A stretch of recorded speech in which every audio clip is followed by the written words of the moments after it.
O Ryzen estava chegando e já chegou. Na verdade, o lançamento foi bem movimentado. Tudo que todo mundo quer saber é o que aconteceu com o Ryzen, se ele realmente era isso que se prometia e se a AMD finalmente venceu a Intel. A gente está aqui fora do lançamento e acompanhando de fora também.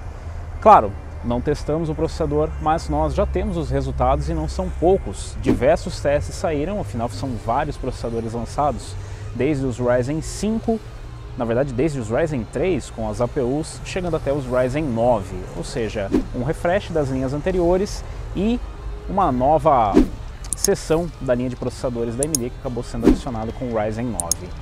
Nós temos os testes, temos o desempenho em vários cenários, com vários reviews diferentes, o que nos dá uma perspectiva boa para poder avaliar. Afinal, um dos lados positivos de estar de fora disso tudo e estar aqui, bom, aproveitando uma mini férias, é que você consegue enxergar de fora de toda essa movimentação, de todo esse hype e de toda a discussão, avaliando com muito mais calma o desempenho. Mas, é claro, a gente só quer saber se a AMD realmente conseguiu bater a Intel.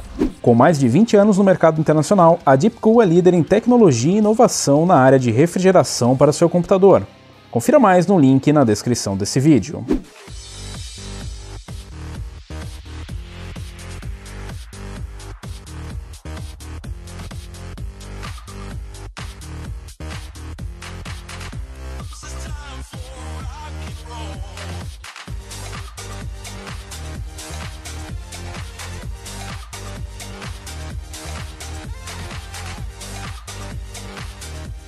Foi um lançamento conturbado, mas no bom sentido. Os vazamentos já eram esperados e todo o barulho que foi feito em torno do lançamento dos Ryzen, dos Zen 2, já era esperado. Mas o que a gente esperava mesmo era que a AMD chegasse para finalmente fazer frente ou bater a Intel e trazer um desempenho por um preço mais aceitável. Mas será que a AMD conseguiu isso?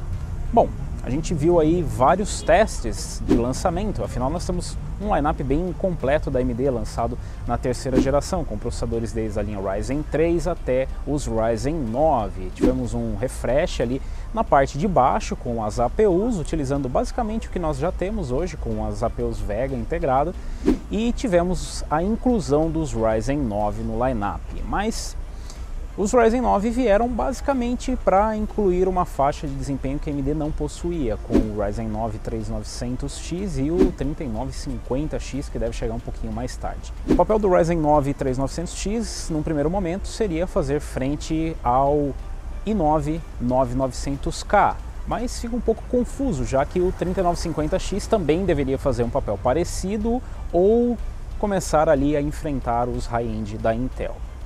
Nós tivemos vários testes, vários cenários onde os CPUs foram testados para poder descobrir se isso realmente aconteceu ou se a AMD estava só prometendo.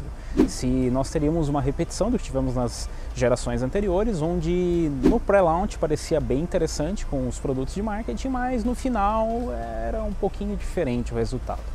Acompanhando alguns testes, nós vimos ali que sim, a AMD entregou basicamente o que eles prometeram. Tivemos ali avanços na arquitetura, tivemos melhoria em IPC, tivemos melhoria nos clocks e principalmente relacionado às memórias. Não temos mais aquelas dificuldades que tínhamos com memória na primeira geração. De fato, o ganho com o aumento de clock é bem pequeno quando você passa ali de uma linha onde os processadores conseguem basicamente entregar uma melhor performance com o melhor clock. Tivemos algum implemento também no Precision Boost Overdrive, ou seja, nós temos um overclock automático melhor do que nós tínhamos na primeira geração, e nós temos ali um implemento em eficiência energética, o que significa que agora nós temos processadores que conseguem entregar mais clock com um consumo menor e também com uma dissipação de calor menor do que a geração anterior e melhor do que os concorrentes, principalmente quando se tratando, por exemplo, de um 9900K ou de um 8700K, onde nós não temos um cooler box, enquanto que a AMD consegue trabalhar com o seu Wraith Prism mesmo no Ryzen 9 de 12 cores, 24 threads. Quando se trata de performance em aplicativos profissionais, a gente tem um cenário no qual o Ryzen já se sai bem na primeira geração. Agora, nas novas gerações, nós só tivemos um implemento nisso, onde o 3900X já apresenta uma performance realmente impressionante. Com o seu aumento de núcleos em relação ao 9900K, obviamente nós vemos um melhor aproveitamento em multithread, mas também vimos uma melhora no single thread. E em alguns aplicativos, mesmo no pacote Adobe, nós vemos o 3900X ultrapassando o 9900K. O 3700X vem logo atrás com 8 cores e 16 threads, trazendo uma melhoria em relação ao 2700X da geração atual nos aplicativos profissionais, mas ainda ficando atrás do 3900X, o que mostra que o aumento de núcleos é realmente necessário nesse tipo de trabalho ou nesse tipo de aplicativos. Mas é claro que isso não é nenhuma novidade, a gente já sabia que o Ryzen era bom em aplicativos profissionais e ele só melhorou, né, com a melhoria da arquitetura. Mas e nos games? Será que a AMD finalmente fechou aquela diferença que a gente tinha nos jogos? Bom, quando se trata de jogos, nós temos mais de Ryzen, ou seja, os resultados são mistos. A gente vê um 3900X que lá atrás foi praticamente colocado em pé de igualdade com o 9900K, conseguindo sim igualar a performance do 9900K e às vezes até ultrapassar.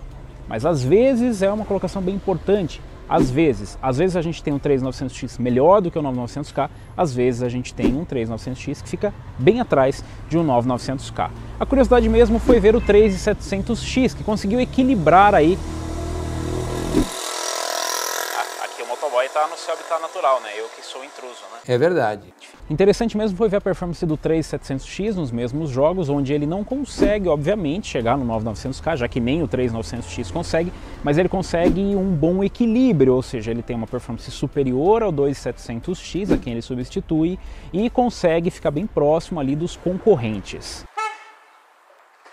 Em relação à eficiência energética, sim, nós tivemos uma melhoria e o Ryzen que já era bom ficou ainda melhor. A gente tem processadores com mais cores, mais threads e com mais cache, enfim, com evoluções importantes em relação à geração anterior e com TDP menor, o que reflete também no consumo de energia nas temperaturas menores. A gente vê testes onde o 9900K precisa, obviamente, de um cooler custom, já que ele não traz um cooler box, mas mesmo com soluções líquidas, a gente vê um 3900X com o Wraith Prism entregando uma performance bem competitiva. E claro que isso precisa ser colocado no fim, na balança, no preço, onde realmente importa essa conversa toda. Afinal, sim, os números em games e os números em performance, em trabalho, em aplicativos profissionais demonstram como os processadores se saem, mas não mostram a história toda. E é por isso que a gente está aqui, ou que os reviewers estão por aí, para trazer para você uma interpretação melhor dos testes em relação à performance. Nós temos aqui um 3900X que tem 12 cores, 24 threads, que traz uma performance superior em aplicativos profissionais e traz uma performance boa o suficiente em games. O que eu quero dizer com boa o suficiente? Ele traz uma performance com números próximos ao 9900K, na grande maioria dos casos, praticamente igualando a performance na média, deixando uma média de 5 a 10% ali atrás nos games, o que não chega a ser um grande problema se você só joga, se você não é um gamer profissional que precisa do máximo FPS possível em todos os jogos. Mesmo nos jogos onde o 9900K ganha, é de se questionar se você precisa mesmo de todo aquele FPS. Curiosidade foi ver o CSGO, por exemplo, um jogo que sempre teve os Intel na frente, ter agora um 3700X entregando uma performance ali igual ou superior a um 9900K. E lembre-se, não estamos nem falando de um 3900X, estamos falando de um 3700X, que custa $329. E para responder a pergunta, será que a Intel foi batida pela AMD? A AMD finalmente conseguiu entregar uma performance superior? Bom, se a gente levar em consideração apenas os games, não. A gente ainda tem um 9600K que é capaz de superar um 3600 ou mesmo um 3600X, que não deve trazer grandes diferenças em relação ao 3600. Nós temos um 3700X que não consegue bater um 8700K ou um 9700K nos games e um 3900X que não bate um 9900K nos games. Em um cenário mais amplo de games, nós temos ali uma média de diferença na casa dos 5 a 9% nesses processadores, o que não é nem um pouco ruim se nós levarmos em consideração os preços. Então, em games, não. Ainda temos um 9900K superior em games, temos um 9600K que bate, um 3600, 3600X, mas em relação a custo-benefício, onde a AMD sempre esteve bem posicionada, ela está agora imbatível. Nós temos um 3900X com 12 cores, 24 threads, que traz um desempenho bom o suficiente em games e que traz um preço inferior. Nós temos um conjunto completo sendo vendido mais barato. É importante lembrar que para o 9900K, mesmo para você rodar em estoque, você precisa de uma refrigeração custom mais cara, você precisa de uma placa-mãe decente e você precisa de tudo isso funcionando em conjunto para entregar tal melhor performance em games, numa diferença que é de se considerar se você realmente precisa. Quando se trata no conjunto da obra, em aplicativos profissionais e em games, não, a AMD não fica atrás da Intel. Da Intel. É o interior. Se a gente analisa num espectro mais amplo, sim, a AMD bateu a Intel. Nós temos um 3900X que no conjunto da obra é melhor do que o 9900K. Colocando os aplicativos profissionais e os games em conjunto, nós temos um cenário onde ele é igual ou melhor ou muito melhor do que o 9900K. Ele, como um processador no geral, é um melhor processador nesse primeiro momento e analisando o cenário atual. O 3700X também se posiciona como um ótimo processador, traz melhoras importantes em relação à geração anterior e consegue trazer um conjunto, assim como o 3900X, mais interessante do que, por exemplo, um 9700K. O 3600 vem só para complementar aquilo que nós já sabíamos, que ele vai continuar, assim como o 2600 e o 1600, sendo o melhor custo-benefício ali da sua área de atuação. Já que nós temos sim o 9600K, que é um melhor processador em games, mas no conjunto não é o melhor processador. E mesmo para games, como eu disse, você precisa questionar se precisa ou não dessa diferença completa de desempenho. Mas e o restante dos lançamentos da AMD e as APUs e as placas de vídeo? Sim, é importante a gente lembrar que a AMD também lançou placas de vídeo, as Radeon RX 5700 e 5700 XT.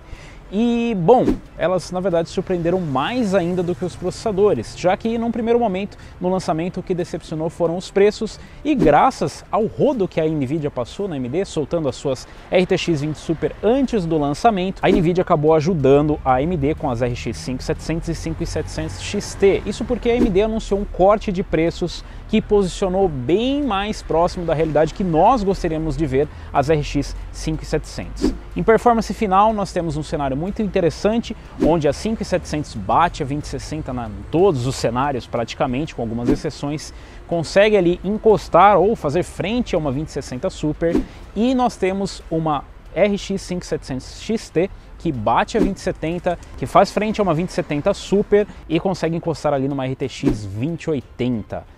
É bem interessante justamente por conta do posicionamento de preço. A AMD conseguiu colocar o produto num patamar onde ele se torna um ótimo custo-benefício, com o melhor custo por frame. E, bom, aquilo que já era esperado em relação às temperaturas, em relação ao ruído, foi concretizado. Ainda não conseguiram trazer um modelo de referência com blower que não faz barulho e que não esquenta. Mas eu quero saber de vocês, o que vocês acharam dos reviews, das análises dos Ryzen 3000? Será que a AMD cumpriu as promessas? Nós temos um cenário onde a Intel começa a ficar preocupada. E o que vocês acham dessa situação onde depois de, sei lá, uma década, a AMD finalmente consegue colocar os seus processadores ali em cima das barrinhas de desempenho dos processadores da Intel, colocando a Intel contra a parede? Deixa aí nos comentários, eu quero saber também o que vocês acharam das RX 5700 e 5700 XT. Se você gostou, se você curtiu esse vídeo, deixa um like. Se você ainda não é inscrito no canal, inscreva-se no canal, clica no sininho para receber as notificações de novos vídeos e nós nos vemos por aqui. Talvez não por aqui, mas por aqui. Valeu, falou e até a próxima.